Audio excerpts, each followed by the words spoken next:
আলাপ আছে, জোরে সোরে একটা আলাপ হয়েছে যে আওয়ামী লীগকে নিষিদ্ধ করতে হবে, এবং একটা স্টেপ আবার দেখা গেছে, যদিও ছাত্রলীগ টেকনিক্যালি আওয়ামী লীগের পার্ট না, আরপি অনুযায়ী কোনো দলের ছাত্র সংগঠন থাকতে পারে না, অঙ্গ সংগঠন, তারা একটা ট্রিক করেন, একটা সংগঠন করে বলেন এটা ভাতৃপ্রতিম সংগঠন, কিন্তু একটা আলামত তো দেখা গেছে যে একটা দলকে, একটা ছাত্র লীগকে তারা এক্সিকিউটিভ ডিসিশন 2009 সালে যে সন্ত্রাস দমন আইন সেটার মাধ্যমে নিষিদ্ধ করে দিয়েছেন। সো শুধু মুখে বলা না, একটা পদক্ষেপও নেওয়া হয়ে গেছে। সেটার ভিত্তিতে তারা হয়তো ভাবছেন যেহেতু একটা ইনক্রিজিং চাপ আছে, এবং একটা কথা সত্য, যে পরিমাণ অন্যায় অবিচার জুলুম আওয়ামী লীগ সরকার করেছে গত 15 বছর, আরও স্পেসিফিকলি বললে আমি বলবো একটু 1-2 বছর বাদ যায়, আওয়ামী লীগের মূল নিপীড়ন শুরু হয়েছে 11 সাল থেকে, যখন তারা সংবিধান সংশোধন করে তত্ত্বাবধায়ক সরকার বাতিল করে দিল, তখন যত প্রতিবাদ আছে সেগুলোর উপরে ক্র্যাকডাউন শুরু।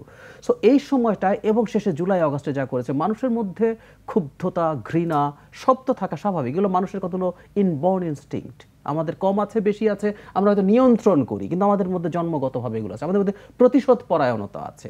ফলে যেটা হয়েছে, ইনক্রিজিংলি সোসাইটির বিভিন্ন জায়গা থেকে ইমোশনালি এই দাবিগুলো আছে, লজিকলি আছে, সেই জায়গায় তারা তাদের অবস্থানটা জানানো প্রয়োজন মনে করেছেন। এবং এটা শুধু ব্রিটিশ যিনি জুনিয়র মন্ত্রী তিনি না, আমাদের অনেকেই বিভিন্ন সময় বিভিন্ন পর্যায়ে বিভিন্ন এম্বাসির সাথে কথা বলেন, অনেকের সাথে আলাপ করেন, তারা তাদের এই অবস্থানগুলো অনেকের কাছে এইভাবে বিভিন্ন জায়গা থেকে জানানো হয়েছে বলেও আমি কারো কাছে ব্যক্তিগতভাবে শুনেছি, এবং তাদের কাছে আরও বেশি জানায়, তাদের কাছে তো নিশ্চয়ই আরও অনেক বেশি যোগাযোগ আছে। সুতরাং উনি রাইটলি বলেছেন, এই ব্যাপারে তাদের দিক থেকে চাপ আছে, তারা তাদের অবস্থানটা জানিয়ে রেখেছেন। তারা কি আসলে গণঅভ্যুত্থানের আগের যে অবস্থা, একটা ম্যাসাকার অবস্থা, সেটি বিবেচনা নিচ্ছে, নাকি তাকে বিচারের মাধ্যমে কোনো সিদ্ধান্ত নেওয়া হোক, সেই ধরনের কোনো মেসেজ দিতে চাচ্ছে? না, আওয়ামী লীগের ক্ষেত্রে বিচারের মাধ্যমেও হোক এটা চাইছে না। আওয়ামী লীগকে বিচারের মাধ্যমে নিষিদ্ধ করা যায় বলে আমি বিশ্বাস করি। আওয়ামী লীগ দল হিসাবে মানবতা বিরোধী অপরাধ করেছে, আমি বিশ্বাস করি, এটা প্রমাণ করা সম্ভব বলেও আমি বিশ্বাস করি। এখন আমরা যে নাৎসি দলগুলো বা ফ্যাসিস্ট যে দলগুলো ছিল দ্বিতীয় বিশ্বযুদ্ধের সময়, সেগুলো যে নিষেধ করার ব্যাপার ছিল, সেটার একটা দিক, সেটা শুধু দেশের অভ্যন্তরে না, সেটা একটা বিশ্বযুদ্ধ বাঁধিয়ে পৃথিবীকে ধ্বংসের মুখে নিয়ে গেছে। এই তুলনাটা আমরা টানছি। আওয়ামী লীগকে নিষেধ করা, এটা বাইরের স্পিল ওভার হয় নাই, কিন্তু এই দেশকে ধ্বংস করে দিয়েছে, এটা আমরা করতেও পারি। কিন্তু আমি ব্যক্তিগতভাবে প্রথম দিন থেকেই বলছি, আমিও মনে করি যে আওয়ামী লীগের সিগনিফিক্যান্ট যারা আছে তাদের বিচার করা, অন্যান্য জায়গায় অপরাধী যারা আছে, এবং একটা রেকনসিলিয়েশন। আওয়ামী লীগের তো আসলে একটা সমর্থনের জায়গা আছে, এই সংখ্যাটা, এই পার্সেন্টেজটা অ্যাটলিস্ট 20% বলে আমি মনে করি এখনো। সো এই 20% মানুষকে তো একটা প্ল্যাটফর্ম দিতে হবে, তারা কোথায় থাকবেন, কি করবেন, তাদের 20% মানুষকে আমি সাগরে ফেলে দিতে পারবো না, দেশ থেকে বের করে দিতে পারবো না, নো ওয়ে, উচিত না। এবং এদের বিরাট একটা অংশ এই ক্রাইমের সাথে জড়িত ছিলেন না, বিরাট নেতাদের মধ্যেও কেউ ছিলেন না, তাই না? সমর্থকদের কেউ ছিল না। আমরা কিছু নেতাকে তো দেশে থাকতে দেখছি, আমি নাম বলে ফেলি, সেলিম হায়াত আইভি দেশে আছেন না, উনি কি পালিয়েছেন? সাবেক পরিকল্পনা মন্ত্রী আব্দুল মান্নান, সাবের হোসেন আইভির বিরুদ্ধে উনি সংবর্ধনা নিয়ে, মেয়র যখন বাতিল করে দিল, ওনাকে সংবর্ধনা দেওয়া হয়েছে।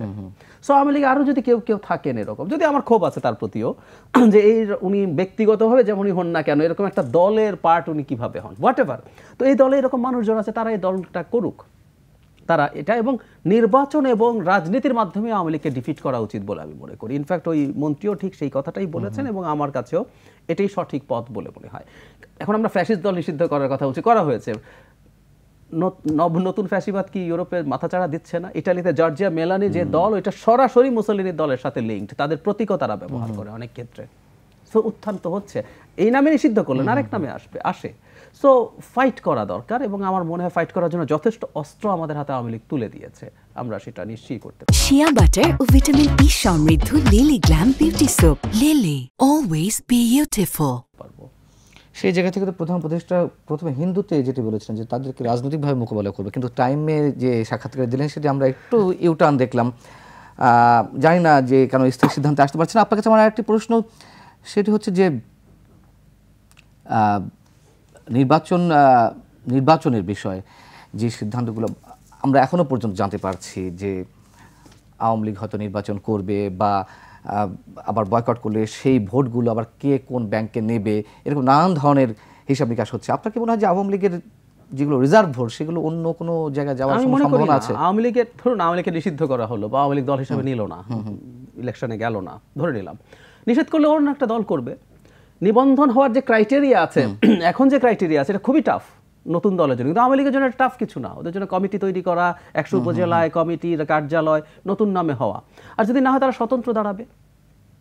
পিটিআই যেটা করলো পাকিস্তানে ওদের দলকেই পার্টিসিপেট করতে দিল না, প্রতীক নিষিদ্ধ করে দিল, স্বতন্ত্র দাঁড়িয়ে 100 এমপি হয়েছে। আওয়ামী লীগ খুবই খারাপ করবে, কিন্তু ও স্বতন্ত্র দাঁড়াতে পারবে, এবং তার যে ভোট ব্যাংক তারা তো জানবে যে উনি আসলে আওয়ামী লীগের, এবং ওই 20% কিংবা কিছু ভোট যদি পায় সেটা আবার অন্য প্রার্থীদের ক্ষেত্রে একটা প্রভাব ফেলবে। সো তারা অন্য কোথাও ভোট দিতে যাবে বলে আমার মনে হয় না, কারণ তারা তাদের এই নির্বাচনটাকে কেন্দ্র করে সংগঠিত হওয়ার চেষ্টা করবেন। এবং আমি একটা জিনিস খুব সিরিয়াসলি বলতে চাই, যে নির্বাচন কমিশনের অধীনে নতুন নির্বাচন কমিশন তৈরি হয়েছে এবং সরকার ক্ষমতায় আছেন, আওয়ামী লীগ যদি কথার কথা কোনো একজন ক্যান্ডিডেট স্বতন্ত্র, কিন্তু আমরা চিনি উনি আওয়ামী লীগ, উনি ওই কমিটিতে ছিলেন, কিন্তু স্বতন্ত্র নির্বাচন করছেন, তারও ক্যাম্পেইন করার যে রাইট আছে, ধরুন আওয়ামী লীগ কিন্তু নিষেধ করেই দিলাম, তারপর তো স্বতন্ত্র দাঁড়াতে পারেন, তার যা যা রাইট আছে ওই রাইটগুলো তো প্রিজার্ভ করতে হবে। তার নিরাপত্তা, তার ক্যাম্পেইনের যে স্বাধীনতা, তার উপরে কোনো রকম কোনো অন্যায় অবিচার পাল্টাভাবে যাতে না হয়, এগুলো সব এনশিওর করতে হবে। সেই এনশিওর করে তারা ওইভাবে হলেও নির্বাচন, এটাই লেভেল প্লেইং ফিল্ড। এটা তারা কাউকে ভোট দিয়ে দেবেন, সেই ভোট অন্য কোথাও চলে যাবে বলে আমি মনে করি না।